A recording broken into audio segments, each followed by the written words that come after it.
Are you religious? No. Do you believe in God? No. Soros told us he believes God was created by man, not the other way around, which may be why he thinks he can smooth out the world's imperfections.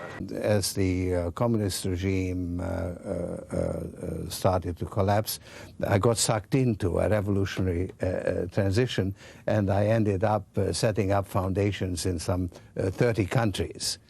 So I let the people in the countries define themselves. And then this framework didn't really work quite as I expected, because the collapse of a closed society did not lead to the creation of an open society. There was something missing. And I began to realize that open society is threatened not only by a totalitarian regime, but also by an excessive reliance on market values. George Soros, in a way, is Donald Trump without the humility. One of your money manager told us that, George really does think he's a god. I mean, if you think that you're God and you go into financial markets, you're bound to come out broke. So the fact that I'm not broke shows that I don't believe that I'm God. It looks to me like in a number of situations you can take a position against a currency or make a statement, and the whole country falls apart. Well, it's a tremendous sense of responsibility, actually. And it's also a humbling experience, because I am actually trying to do the right thing, and sometimes what I do has an unintended negative consequence, as it did in Russia. I am basically there to make money. I cannot and do not look at the social consequences of what I do. Soros makes huge bets on whole countries and economies. What you're doing is asking some form of regulation to protect the world against you. Well, I am a player, and I think all players should be regulated. There have to be rules of the game. Part of the reason he is so rich is that the Soros hedge funds operate offshore in the Netherlands Antilles to avoid scrutiny by the Securities and Exchange Commission. So even while Soros tells Congress and the Treasury that hedge funds must be regulated to stop the global crisis, he's avoiding the rules. Why is it that Americans can't invest in the quantum fund? It's an offshore fund. Why is that? Because the fund is not registered with the Securities and Exchange Commission. So in some ways it's to escape regulation. Yeah, that's right. But you've been sitting here talking about the need for regulation. Yes, and whatever regulations are imposed, we will obey. We already conform to everything. At the center of George Soros, there's an inherent contradiction. Which is? Which is, on one hand, you're the capitalist who does not care about the social consequences of his act, and on the other hand, you are a philanthropist who cares only about social consequences. How do you resolve the two? Recognizing that as a competitor, I've got to compete to win. As a human being, I am concerned about the society in which I live.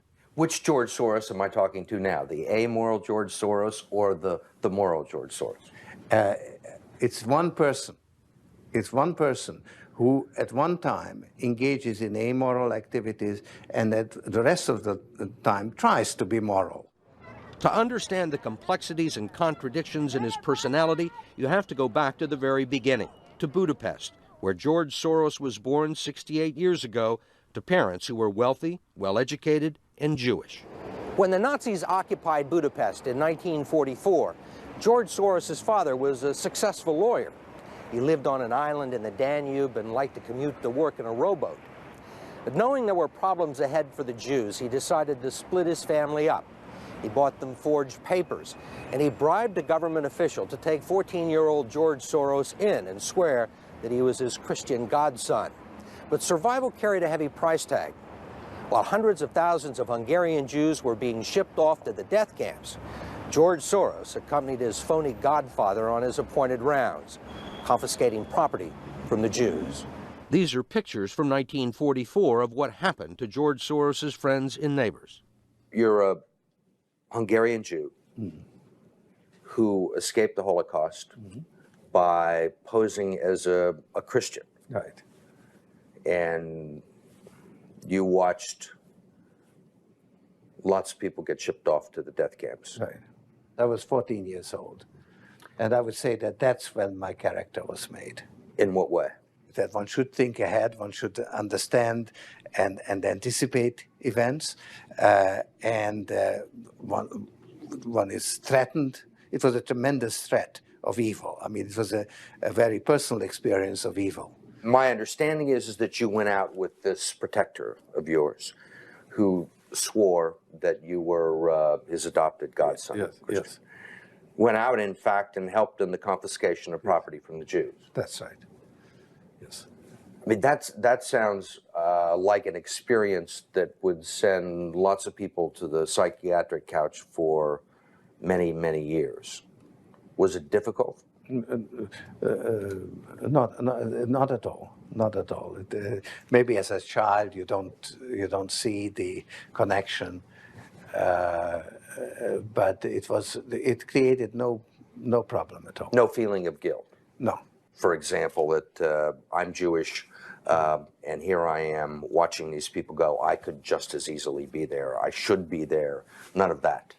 Well, of course, I could be on the other side, or I could be the one from whom the thing is being taken away.